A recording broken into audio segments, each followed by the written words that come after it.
Welcome to the CEO Bros Podcast, After Hours, with Brian Baldoff, co-founded, grew, and sold VHT Studios. Brad Baldoff, CEO and co-founder of By Your Side Autism Therapy Services. Matt Croak, the consummate entertainer, jack of all trades, and serves as our host.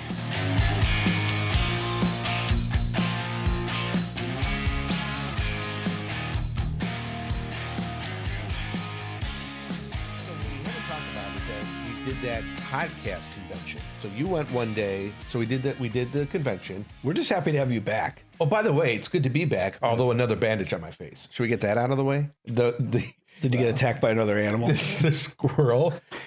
Hey Rex, this is now running big. Can we get a picture of my pet squirrel that keeps attacking my face? Let's get a picture so everyone can see. We did the convention. Quick thoughts, because I have thoughts. Wow. You were gone for 2 weeks, but I was gone for 2 weeks. I enjoyed it. I met a lot of people, saw a lot of things. Hopefully can apply it here to our podcast. I was disappointed. It was a lot of things we knew about. Here's a microphone. I wanted more agents, or how do you monetize? I wanted more facts at this convention other than selling you software and selling you products. Oh, I didn't set in the here's a microphone session, but I said in the business sections. Well, one thing we learned is you have to have guests on your podcast. That is one thing we did learn, and we have our very first guest. We do. We want to welcome to the podcast. This is a big deal for us, because I think we're on like episode. We're not going to give a number here, but we're like 18 or 20 or something like that. Yeah. But as we give a number. Right, yeah. But Yannis Macheras, who is a close friend, someone I've worked with for many of years. We talk a lot about founders of companies, being the CEOs of companies and their paths they've taken. But we're going to explore the journey to becoming a CEO. Lessons learned along the way, challenges overcome, people who help, stepping stones, etc. So Yannis is somebody I've known for a long time. And but he has had one hell of a successful career. Starting back in 97, 99, he was a public defender in Louisiana, New Orleans. 99, he actually joined American Tower, which is one of the largest, if not largest publicly traded tower company in the world. In 2005, when they merged with SpectraSite was another large tower company. Yannis was one of the individuals that was responsible for bringing that integration together. And then he assumed in 2006 the full P&L responsibilities as a regional VP for American Tower, another big role. Yannis, along the way in 2013, became the VP of Latin America of American Tower. And then where him and I kind of went off and did something separately, he started another tower company from scratch, which was really exciting at the time. 2013, Yannis became the CEO of Parallel Infrastructure. And along the way, then he was the SVP, a general manager at Lend-Lease, because Lend-Lease was a company that came along and acquired Parallel Infrastructure.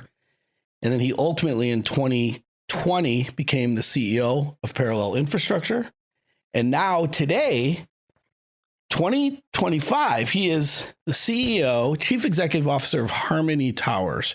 So, I mean, what a great path for this guy. Yeah, what a great guest. He's been through it. We're just thrilled to have him. Can you bring Yannis onto the main camera? There we go. Can we bring Yannis? Okay. So, see you, Yannis. Yannis, great to have you, buddy. Thanks, fellas. Appreciate it. Thanks for having me. What a storied past there. Yeah. I mean, look, I never really wanted to be in business, to be honest with you. I always wanted to be a lawyer from when I was a little kid.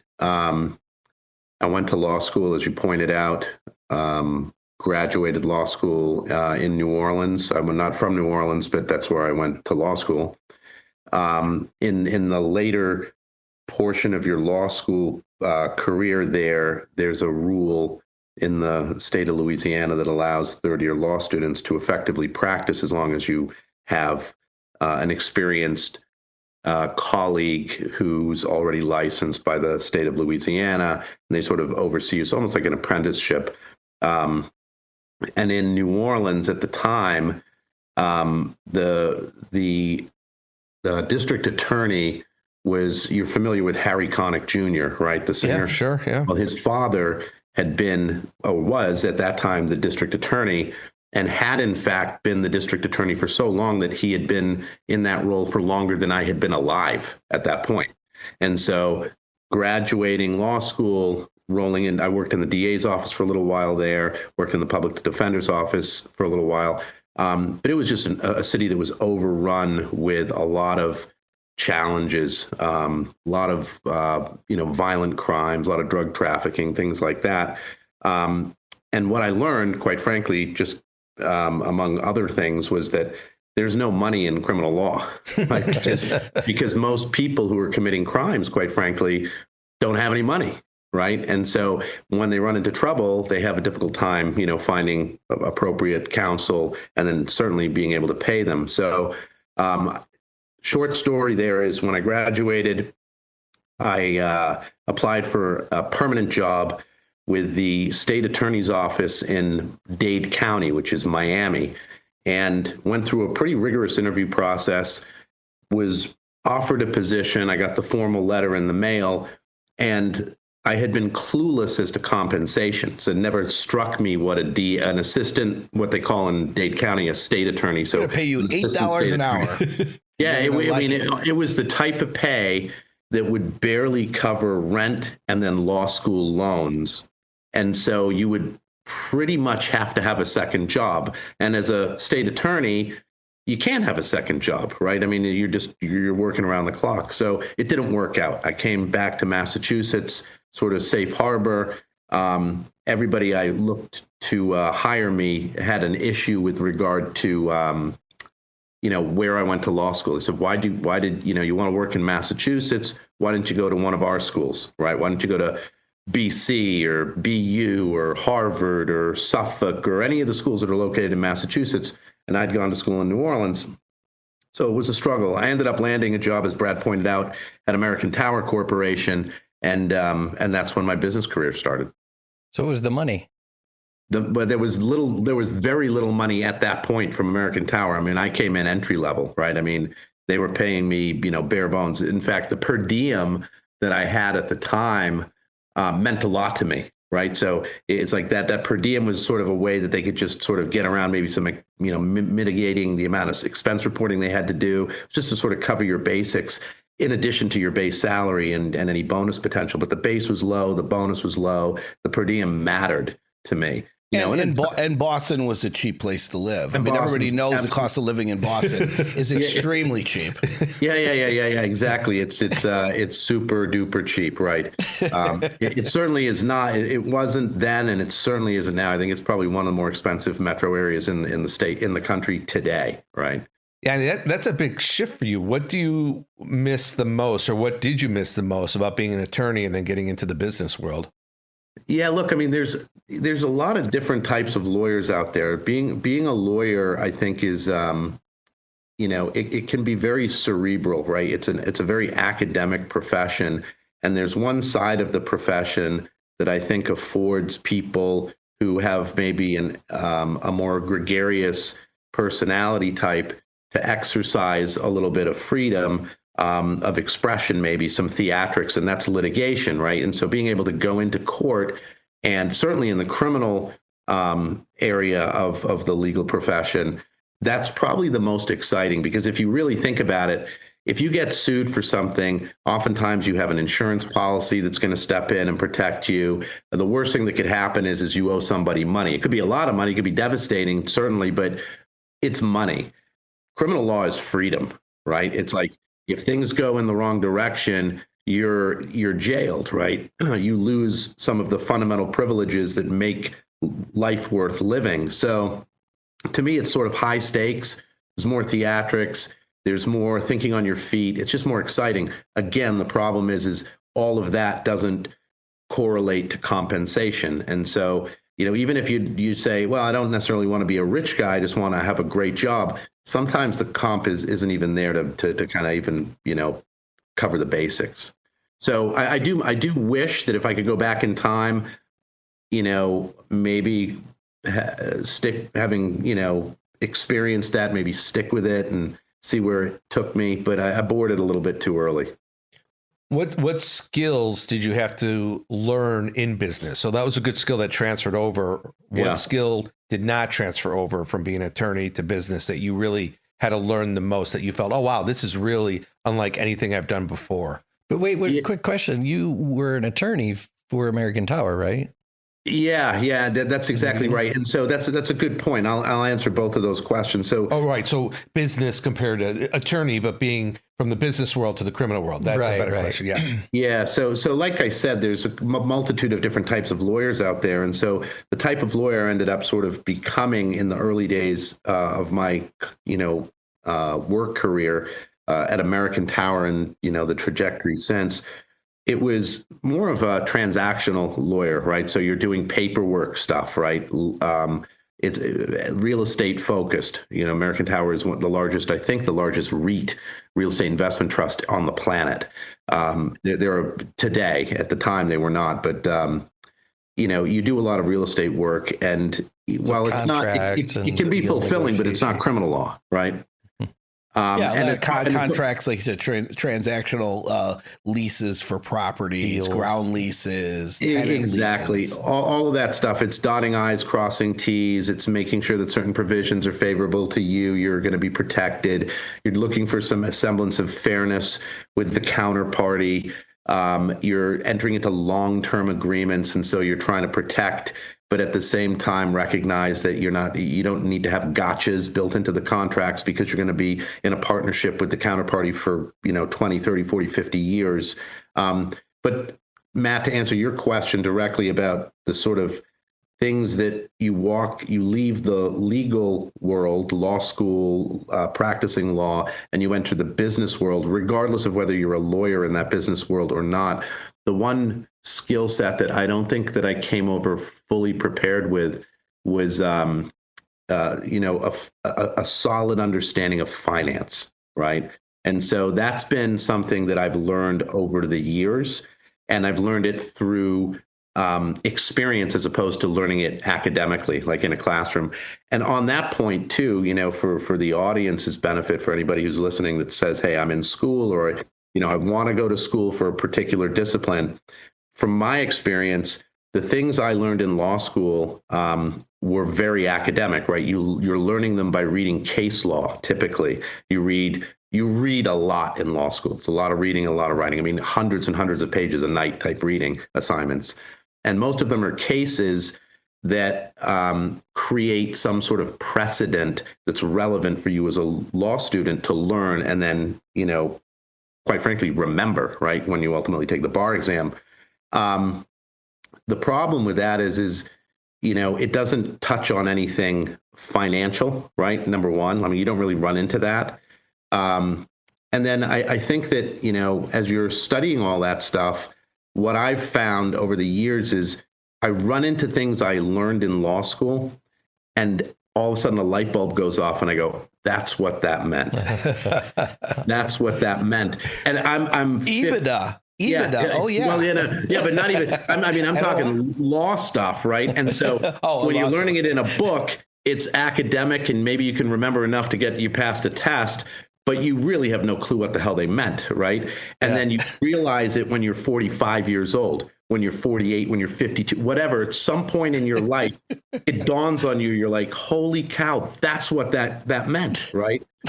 So it is funny that you leave school with all this knowledge that is almost useless. Can't apply it. Bouncing around your head. Well, I love that answer, because as we get older, that implies that we get better. So I do like there you that. go. So Yanni, are you doing right now? Do you feel you're doing your best work right now? Do you feel you're in a great place? I think, to be honest with you, I don't know. I know you guys have all had some experience running businesses or being involved in senior level roles. And Brad's, I know right now, running a business as a CEO. I personally find that the job becomes less work, like where you're doing things yourself, as opposed to motivating people and worrying. right? Like your job is to worry. Yeah. Your job is to be like a sin eater, right? Like if something bad's going to happen, you consume it and you tell the world that it's your fault. If something good happens, you share the accolades with your team. So I find that, yeah, I think I'm doing an okay job as a CEO, but more importantly, I'm fully capable of recognizing that I'm not the one doing most of the work, right? Other people are. I'm just trying to steer the ship, make sure that they're all doing what they need to be doing, patting them on the back when a pat on the back is due. And then when things go wrong, insulating them from the repercussions to some extent, right? Hey, Yanni, high level, just give everybody a perspective. Harmony Towers, just overall size, scope, maybe just give everybody, for people that don't know towers, give them literally 1 minute overall. Yeah, sure. What's Harmony Towers? Yeah, it's a good question. It's a fair kind of like way to ground things. So to put things in perspective, the company Brad mentioned at the beginning of the clip was American Tower Corporation, which is a terrific company. They're publicly traded. They're the largest REIT on the planet. A lot of the leadership there are friends with some of the people on this podcast, myself and Brad, certainly. Great group of people. They have a couple 100,000 towers worldwide at this point. And in the United States, they have about 40,000. To put that in perspective, we own 2,000 towers, right? So I have 2,000 towers. And the distinction, I think, is that for the most part, over the years, they bought a lot of towers. So they bought them from other companies, from communication carriers that built their own communication towers. We built every single one of ours. So we've built 2,000 assets. Each tower costs, in the neighborhood of $400,000 to $500,000 to build. So we've deployed a lot of capital to do that. The value of the business, from an enterprise value, it exists in the 1.7 to $2 billion kind of universe, right? Depending on the day and how people value it. So that's sort of the quantum. You don't need to, we sub a lot of work out. So we have a supply chain that is very important to us. We have probably 500 different companies that are under master service agreement or professional service agreement. We have, circa 100 employees that are full-time with a domain name, at harmonytowers.com. But our supply chain is incredibly crucial to our success. And then our customers are, while our bread and butter customers are quite narrow, they exist in the form of Verizon, at&t, T-Mobile, Boost Mobile, U.S. Cellular, companies like that, U.S. Cellular being merged into T-Mobile as we speak. But there is this massive ecosystem beyond those bread and butter customers that are very fragmented. They're difficult to corral because they're small, right? And so they don't have a Super Bowl commercial. They might cover one county in Alabama, right? And they have a license to put equipment on a tower there. We don't have the resources to go out and talk to all of those different companies. So we, attend trade shows where they might congregate as, a larger group. But it is, bread and butter, 3-4 customers, they make up the lion's share of our opportunity, our revenue, our business. And then there's this fragmented, amorphous universe of others that we go after quite aggressively, but it's a significantly harder process to kind of navigate through in order to kind of get them onto one of your assets. And quickly, why the business decision to buy or to build instead of buy? And I'm not in the tower world. Why that business decision? Yeah, it's a great question. So there's a couple reasons. I think that companies like American Tower, Crown Castle International, SBA Communications, those are the 3 big publicly traded companies. There's Vantage Towers in Europe. There are some large operators out there that have just, I think, such a massive denominator that the only way they can ever move the needle is through portfolio growth is to buy big chunks of stuff. Right? What we do, because we had a denominator of 0 to start, is we can build 1 tower and suddenly, wow, we're 100% of what we were, right? We're killing it. Yeah, you get to 10 and then you get to 20 and it's like big milestones, right? And then ultimately you're at the 2,000 mark. Now you're a mouthful for one of the big guys, right? If they ever want to acquire a company of our size, we're something that might be attractive. But then there's also pension funds and infrastructure funds and other types of investors that would love to be invested in something domestic U.S., infrastructure, real estate, communication, AAA credit-worthy counterparties in the carriers. That's attractive to people, right? And so, our basic position right now is to continue growing the business, continue building organically, and keep adding more and more tenants to our towers. The basic business model, I don't know if Brad has ever shared this with you, is pretty straightforward. No, I was going to ask you to share. Fair. Yanni's going into some really good, cool detail. I mean, if you think, for those of us that are out there or for those of you that have not been in the tower space, I mean, literally your cell phone doesn't work without Yanni's company providing tower space, because the major wireless providers will hang their antennas on a tower that a Harmony will build, or the companies that Yanni mentioned. And then those are essentially serving as giant ears. Your cell phone serves as the talking device. The cell phone's antennas are the ears. And so you need a tower network. You need the towers to hold the antennas to broadcast the signal around to the area that you want coverage. So the carriers pay you a monthly rent to be on that tower, right? And the beauty of it is they signed long-term leases, I assume. So you got a locked-in long-term cash flow. Exactly. It's sort of like an annuity, really, from an investor perspective. It's like a coupon they can just, count on. But from the carrier perspective, Brad's explanation is spot on. We provide infrastructure. We're agnostic, meaning we're not a carrier. We don't have FCC licensed spectrum. We don't cheer for one carrier over another. We just provide neutral host space. So we're kind of like Switzerland, right, in that regard. we put a tower up, steel is in the air. We have a long-term right to operate that tower on the ground. We put a secure fence and compound. And then what we do is we lease the space out to the carriers. They take space on the tower for antenna equipment. They take space on the ground beneath the tower for base station equipment, all the electronics. And the magic really is that, from the end user's perspective, as a consumer, all of us, we walk around with our handsets, and those handsets are communicating with the nearest cell site, right, which is often on a communication tower like ours. That communication back and forth, when we're talking to, let's say you had a friend who's visiting Mexico City, right? You pick your phone up, you say, hi, Brad, how's Mexico City? What's happening is my handset is hitting that communication tower's antennas. It's going down the tower through a fiber optic cable, through a base station, out into the fiber universe to either a switch, a data center, a network operation control center, some place where it then gets harvested and shot out through the fiber universe to ultimately terminate at the communication cell site, typically again on a tower that's nearest Brad in Mexico City, right from that antenna down to his handset. And all of that whole cycle happens in a fraction of a second. Wow, that's crazy. Right? Yeah. So it is magic, and we're not involved in the magic. If you think about it, I like to think of us as we built the stage. We built the stage. We got a really beautiful stage, but then all these performers come on, and they're the ones putting on the show. But without the stage, it's hard for people to kind of really enjoy the show. Yeah. And if you think about it too, the towers that you guys build, in many cases, they build stealth design. So communities that have a lot of forestry, they don't want some big glaring tower. So Yanni's team will build a 200-foot a tree.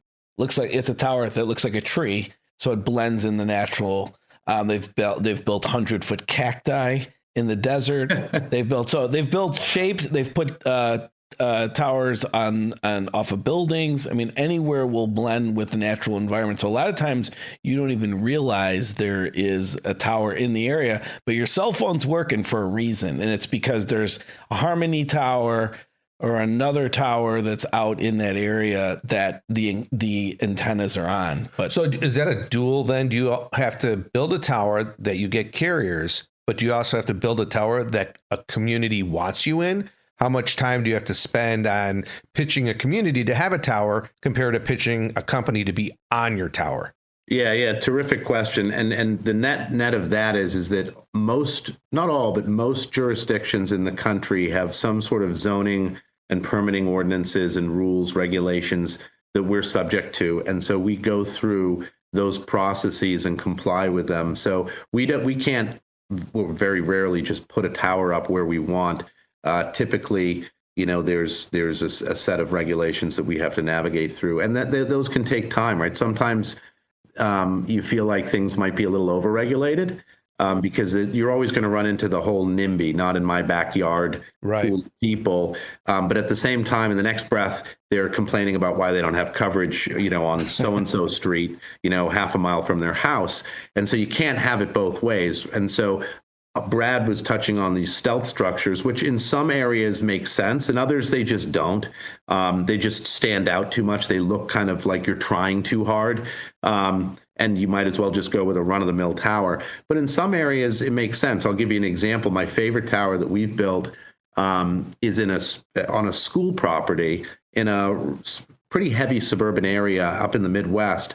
And it looks exactly like a Ticonderoga #2 pencil. Right? Oh, that's great. So it's yellow straight up. It's got the eraser, the metal kind of casing at the top that holds the eraser, and it's got some writing on it to do with the school, like promoting the school. But that's a compromise. It's more expensive. We don't like to do it when we don't have to, because again, it puts some burden on the economics. But when it makes sense, we'll do it. And that's an example of one that we did that we thought was pretty creative. Hey, Jan, let's talk about the journey a little bit for you as the CEO. So, sure. I mean, we talked about your legal background as an attorney. Maybe is there anything you could share? How about what's been the biggest challenge you think in the last 20, 30 years in all the years you've been spending business? I mean, you mentioned, hey, I didn't have a good experience with finance. I had to learn it on the fly. That was tough. I'm an aspiring entrepreneur. What was the challenge you faced along the way that really sits with you today? And you're like, that shaped me, or it shaped how I progressed forward? Anything you can think of? Or was it clean sailing all the way through? No, definitely not clean sailing. I would say that my response to that is more thematic as opposed to a moment in time.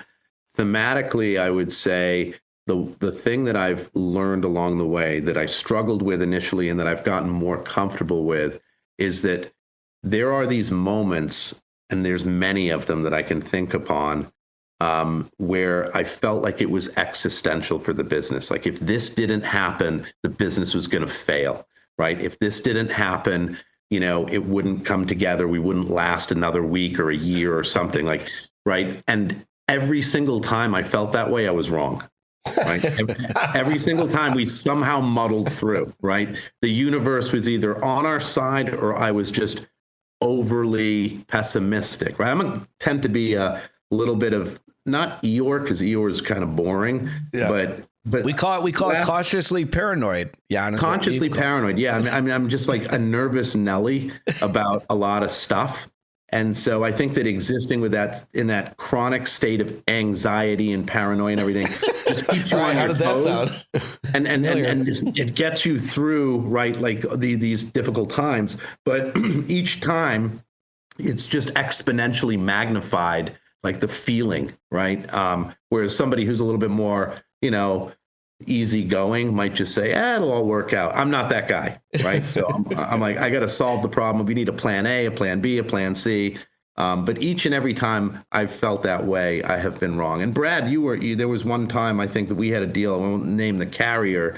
You and I were together in the Miami area in a small little office. And I think that you had that feeling too, because it was the first time I'd ever seen you have a visceral reaction. You took a binder, it was quite heavy, filled with papers, and you threw it against the wall, right? And it was just in pure frustration and rage that things weren't moving in the direction that we wanted them to. And both of us, I think, at that moment felt that it was existential to our business. If that deal didn't happen, we weren't going to, be a viable business for very long. And again, we were wrong. But we both had an emotional reaction to it at the moment. Did the deal happen? Well, we're laughing on this. Yanni, we're laughing on this side because Brian and I had to talk about this earlier. Brian shared memory after memory. We talked about disasters in the business, right? Where where being CEOs of respective companies, and we said, what are some of the things that either on a personal basis, on an industry basis, or on a macro basis that your business could literally get derailed and potentially face, like you said, an existential threat. And Brian said, well, I have a list of 14 things that we actually, and I go, wait a minute, where your business could have went off the rails completely. He goes, yes, completely. Yeah. And so it's like, so we're laughing on this end because we know that feeling that in your gut, right, Brian? I mean, that's why we drink on Friday nights and talk about it. Yeah, but you know, Brad, though, you point out the list that you and Brian must have kind of been kind of cataloging there. You mentioned a few things like at the business level, at the macro level, at the industry level, right? There are things that's another thing that I've also come to terms with, and you're touching on it, is the inevitability of change, right? That there are certain things out there that you just cannot ever predict, right? You cannot predict them. You can't deal with them. You can't advance them. The best thing you're going to be able to do is just, be nimble, right? And so when a curveball is thrown, you've kind of conditioned yourself to, accept that you might swing and miss, right? But, you've got other opportunities at the plate. So it is important, I think, to note that not everything that's existential that is something you can control. You have some degree of control over your business, but you definitely don't typically over the industry, and certainly not over the macro economy. How long did it take you to learn that? I'll be honest with you. I still get anxious about certain things, right? But I've tempered it, right? So because again, it's sort of like, you don't want to become Pavlov's dog, so that every time you're jumping at shadows all the time, right? Analogy, yeah. But you do have to. It's just, there is a little Pavlov's dog in you, though, right? Because you do flinch a little, and then you kind of remind yourself, wait a minute, I flinch every time this sort of thing happens. Like, stop flinching, right? Exactly. No. I was gonna say, so let's do a little bit of a speed round with him a little bit. Right. Let's go through some quick questions with you, Jan. So a little. Sure. So most respected person for you, anybody that you know personally, or maybe a mentor, or somebody you think of that comes to mind when you think of somebody that maybe have shaped your business mind or experience or journey. Yeah. I absolutely look. I mean, I love you, Brad. I think you're terrific. And, thank you. So I'm not going to use you as the example, but we both have a colleague that we worked with, a guy named Steven. And rather than say his last name, I mean, I don't know if it's relevant, but because he may not want to be on a podcast or whatnot, I don't know. But I worked with him, and I learned a lot of different things. Integrity, empathy, just an understanding of the business. He was a senior exec, like a senior exec. Yeah, he was well north of me in the organization. Fantastic listener, one of the best. Yeah, fantastic listener. Took guys like Brad and I sort of under his wing, gave us opportunities that we probably weren't deserving of. Maybe like we were capable, maybe in the long run, of handling some of the things he threw at us, and gave us a chance to perform at. And but he didn't have to. He could have gone to other people. He gave us chances that again were career shaping opportunities for us. So I look at him and I say he was a mentor. It still is. Good, as Brad pointed out, great listener. Very rational, methodical, disciplined kind of guy. And from him, I think I just learned a lot of the value of those things. Not to say that I'm as good at those as he is, but I've at least got an appreciation for some of those skill sets. And the integrity part and the empathy part, I think, are just, fundamental. Nice. Beautiful. I know who you're referring to. And he happens to be a great P&L manager as well. Yeah, you should get him on the podcast. Oh, he will. We'll get him on board, whether he knows it or not. Whether he knows it. How about a company you admire? Is there a company that comes to mind that you think of when you could be a publicly traded or a private company, or a company that you appreciate the brand or everything they stand for? I'll go with the more generic answer because I live in this universe. I'll go with the communication carriers, and I think that as Verizon, at&t, T-Mobile, I have a tremendous amount of respect for those companies because they're so complicated, And so what we do is we build towers, as I pointed out earlier. We're agnostic. They're neutral hosts. They're just steel in the air with a compound, and then we rent space. And we're kind of an absentee landlord after that in many ways, right? We don't typically get phone calls that say, hey, the plumbing doesn't work, right? Right. It doesn't, it's not that kind of, relation. About that. But the communication carriers, they have to deal with the federal government with regard to auctions to buy federally controlled spectrum to be able to use, to propagate their signal. They have R&D departments to develop, 2G, 3G, 4G, 5G, all the things that we see from a branding perspective. We don't have the first clue about how it really works. And that's just, incredibly tedious, time consuming, and extraordinarily expensive. They have a hyper competitive environment where all it takes is one of them to say, all you can eat data, right? And then the others all have to do the same sort of thing. Right. And so they have these massive networks that are constantly have end of life equipment. They have to buy new equipment from Samsung, Ericsson, Nokia, right? And install it all, every several years. They have rental agreements with us. They have Super Bowl commercials. They have kiosks, handset deals with Samsung, with Apple. I mean, think of how complicated all that is. Millions, not thousands, but millions of subscribers, most of whom get pissed off after waiting on hold for 30 seconds and then claim they're going to switch carriers to punish the poor customer service rep who finally picked up the phone, right? And so it's a hyper competitive, really intense environment that's super capital intensive, and at the same time is integral to the way our society works today, right? You cannot not have that, right? They're almost like a utility. That was one thing you were pointing out is something I thought was really interesting, thinking about towers and all that. It's like, I remember way back when they said it, at the time there was some data out, like this was a long time ago. They said like 87% of Americans have a cell phone. And I remember hearing that and thinking, wow, there's only 13% more room to grow. And yet you find out the countries are like 225% because that's one device, but you have a cell phone, you have a tablet, you have a cell phone. So every device that's wireless per person is how they're looking at it. So when you're thinking 87% of 100, it can go 300, 400, 500% if you have 4 devices. Right. So when we were originally talking towers way back when, and it was all about like, wow, are we going to run out of runway of customers? And it's like not even close where it's going. And then obviously the evolution, 3G, 4G, 5G technology, and how much faster and the capacity that these networks have. It's really unbelievable. Sounds like guns. Like the average American owns 5 guns, 3 cell phones, whatever. You've heard that, right? I mean, no, is that what it is? 300 million people in America, and there's like 900 million guns. Is that what it is? Is that what they say? I know quickly. I'm impressed that I know real fast. So I want to point out, because Yanni, when talking about this, you went all the way from the details of what the cell carriers do, all the way down to the sales rep who's having a difficult time.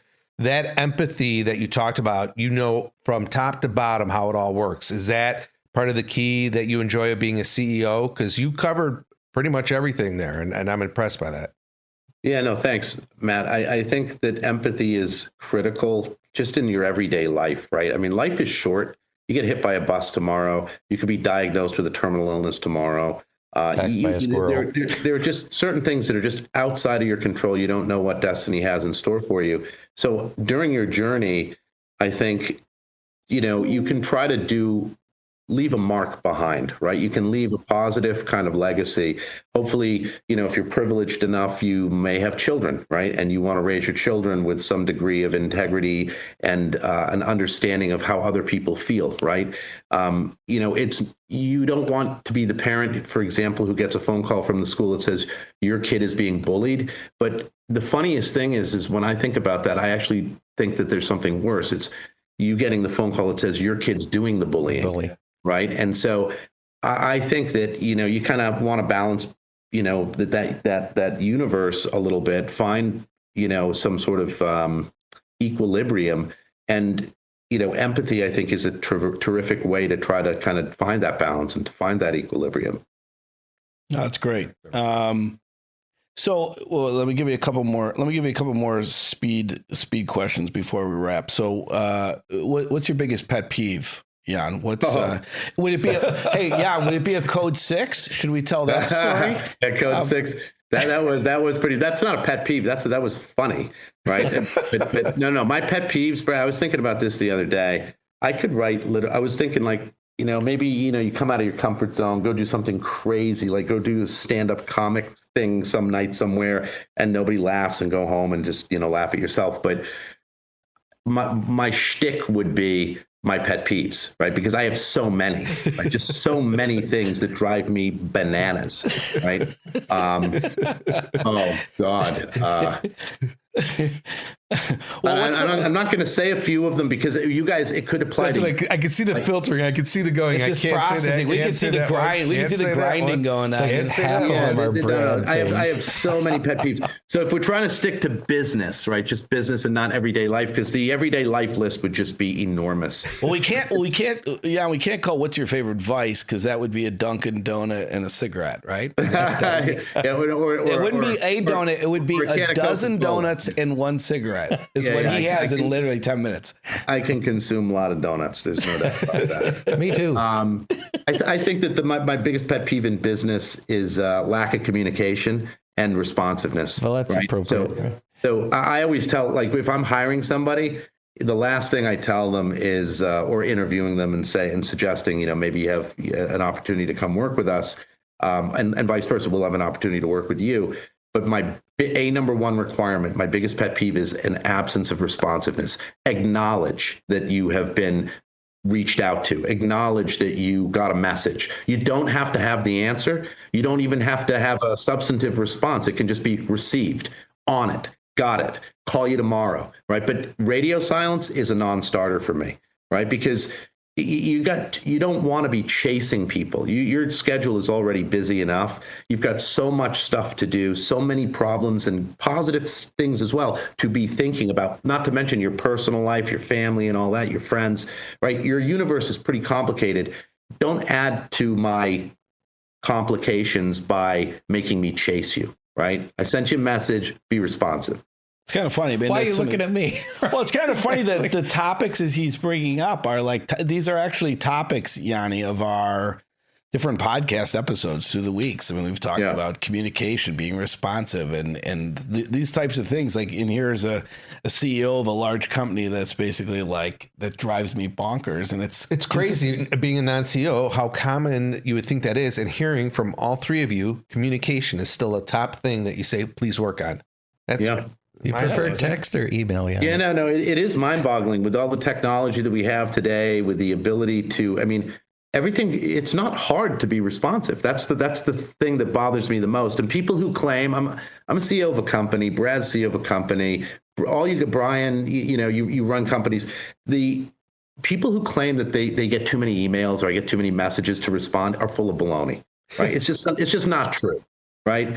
I know how many emails I get. There's plenty of them, but they're manageable. Right. My text messages are manageable. Right. And so there might be a point in the day where I'm not staring at it. And so a few hours go by, but then you can play catch up in about 5 minutes and just at least respond to people. It doesn't take a lot of effort, but it's a sign of respect. Right. It's sending the other person a message that you're important enough for me to at least acknowledge that you reached out, you made contact. And while I might not have the response you're looking for right at this moment, I at least agnowledge that you made contact, right? And we're going to Yanni, we're going to insert Brian before that and Brian after that. No, just kidding. We were actually talking about. I'm glad you said that. We're actually talking about different communication tools that people use. Some people love to use email, use the text, use this. You know what? Use it though. And be responsive, get back to people. Get back, because like you said, people will learn people will learn the method that you prefer, right? So if you're a texter as opposed to an emailer, eventually people figure it out. Word gets out there, but anyhow. Yeah, no, it's great. You got another speed round question? Well, I was just going to ask one last thing. I was going to ask you. So for an aspiring entrepreneur out there, if we were going to close with one thought, maybe get some younger person out there saying, well, that's cool. He Yanni worked his way through all these different companies as a CEO. What would you tell an aspiring entrepreneur that's out there? In today's world. In today's world, not Yeah. 20 years ago. Anything you can offer up as advice? Yeah, I think that the one thing I notice with younger people today, not all, but enough to be able to draw up a modicum of a stereotype, would be they tend to be a little quieter or shyer, more introverted than us, right? Like when we were growing up, we didn't have cell phones, right? When you wanted to go go out with your friends, it was sort of word of mouth. You called somebody's house. We figured it out. And then we still all had a good time, and life was not dissimilar to the way it is now, but it wasn't as organized and as quick and as real time. And I think that as a result of that, the younger generations have gotten more, less confident with their kind of ability to be outgoing. And where I'm going with this is to be assertive, right? So if you're a younger person right now, it may be very difficult to kind of come out of your shell and your comfort zone, partly because society has now conditioned you to behave a certain way. You need to be assertive if you want to get ahead. And you need to balance that assertiveness with being respectful and, being kind, right? I mean, kindness goes a long way. Showing people that you care. It can be as simple as just being responsive. It can be doing something helpful for somebody. It can be when a coworker is out of the office, picking up some of their work for them and not asking for a pat on the back. Kindness comes in all sorts of forms. But I would say being assertive, balancing it with some semblance of respect. So you're not like just a bull in a china shop. Like don't take assertiveness too far. And then being kind and showing integrity. Like if you can balance those things and you have some ounce of common sense and you understand your subject matter, I think you'll do really, really well, right? In life, I think that you'll really kind of get ahead. No, that's fantastic. Hey, listen, we appreciate it. You're a busy guy. You're building a great company there in Harmony, and we've known each other a long time. I have a lot of respect for you. You've guided multiple companies, and to come on and to share some of that wisdom with one of the things we've talked about, Brian and I talked about with Matt, was just paying it forward for the younger generation. There's just words of wisdom. Hey, don't make these same mistakes we made, pull from these experiences. So to hear from somebody like yourself, we really appreciate it. So Yannis Macheras, CEO of Harmony Towers, we appreciate it, buddy. Yanni, cheers to Yanni. Thank you, sir. Cheers. Thanks, Thanks for fellas. joining us, Jan. Great messages. Thanks, Yanni. Super privilege. Bye, We'll have you Brian. on soon. Bye, Matt. Bye, Brad. Thanks, Thanks, guys. See ya.